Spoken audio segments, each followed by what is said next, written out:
आपने last video में date के बारे में बताया था कि कई तरह के डेट्स होते हैं, तो थोड़ा उस पर एलैबोरेट कर दो।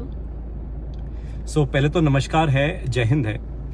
देखो, कई बार हम पढ़ते हैं कि हिंदुस्तान का डेट जो है बहुत ज़्यादा है, मगर वो डेट बहुत ज़्यादा को समझने से पहले हमें समझना चाहिए कि हिंदुस्तान के अंदर हम किसकी बात कर रहे हैं। क्या हम हिंदुस्तान की गवर्नमेंट के डेट की बात कर रहे हैं, या हिंदुस्तान में जो प्राइवेट सेक्टर की जो कंपनीज हैं, जैसे टाटाज है, बिरलाज है, रिलायंस है, अदानीज है, क्या हम उसकी बात कर रहे हैं, या हम हाउस होल्ड सेक्टर की बात कर रहे हैं? क्योंकि हम भी तो अपने घरों में कई तरह के डेट लेते ही हैं, होम लोन लेते हैं या लेटर से कार लोन लेते हैं, कई तरह का लोन हम भी लेते हैं। तो इसलिए सबसे पहले हमें यह समझना जरूरी है कि किसी भी देश में 3 तरह का सेग्रीगेशन होता है उस देश का पूरे डेट को अगर अंडरस्टैंड करना हो।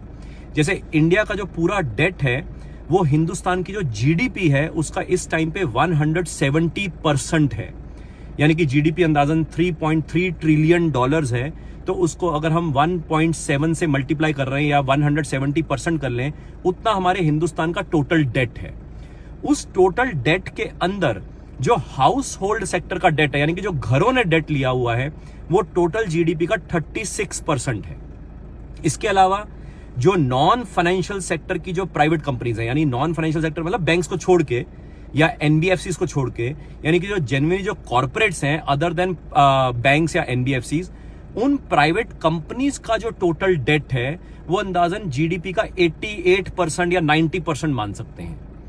रिमेनिंग जो डेट है, यानी कि गवर्नमेंट ऑफ हिंदुस्तान का जो डेट है, जो हिंदुस्तान की गवर्नमेंट ने लिया हुआ है, वो है टोटल 80% ऑफ जीडीपी। 80-85% के बीच में फ्लक्चुएट होता है।